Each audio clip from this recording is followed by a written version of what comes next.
સુરતમાં રત્ન કલાકારની ગે dating app ઉપર ચેટિંગ કરવું ભારે પડ્યું છે.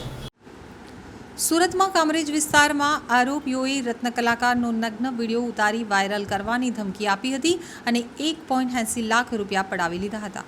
આ ગુનામાં પોલીસે 2 લોકોની ધરપકડ કરી 80,000 રૂપિયા રિકવર કરી વધુ તપાસ હાથ ધરી છે. આ અંગે વરાછા પોલીસ પાસેથી મળતી માહિતી પ્રમાણે સુરત જિલ્લાના કામરેજ તાલુકાના પાસોદરા વિસ્તારમાં 35 વર્ષીય રત્ન કલાકાર રહે છે.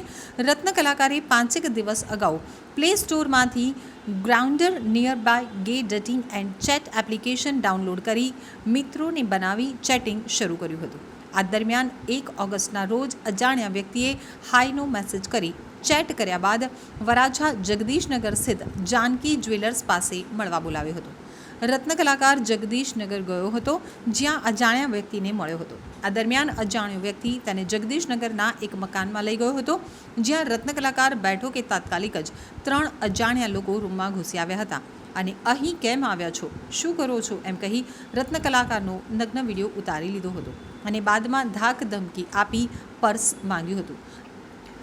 રત્ન કલાકારે પર્સ ન હોવાનું જણાવી મોબાઈલ ફોન લૂંટી લઈ વિડીયો વાયરલ કરવાની ધમકી આપી હતી અને પાસવર્ડ મેળવી લીધો હતો.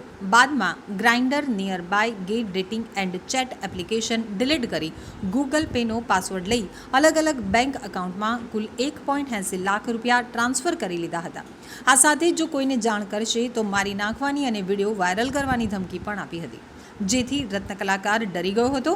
બાદમાં આ ઘટનાની જાણ તેના મિત્રને કરી હતી અને જે બેંક એકાઉન્ટમાં પૈસા ટ્રાન્સફર થયા તે અંગે બેંકમાં તપાસ કરી હતી.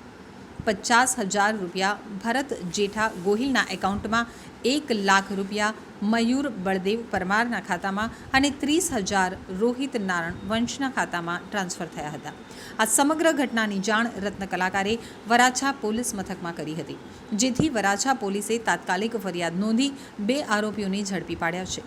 પોલીસે મયુર બળદેવ પરમાર અને રોહિત નારણ વંશની ધરપકડ કરી છે અને 80,000 રૂપિયા રિકવર કર્યા છે. હાલ પોલીસે અન્ય આરોપીઓને પકડવાના ચક્રો ગતિમાન કર્યા છે. અત્રે ઉલ્લેખનીય છે કે સુરતમાં ગે એપ દ્વારા યુવકોને ફસાવી લૂંટી લેવાની આ 3જી ઘટના બની છે.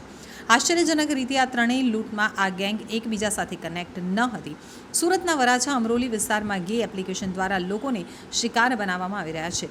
મેસેજ થકી વાત આગળ વધ્યા બાદ મળવા માટે બોલાવી અને લૂંટી લેવામાં આવે છે.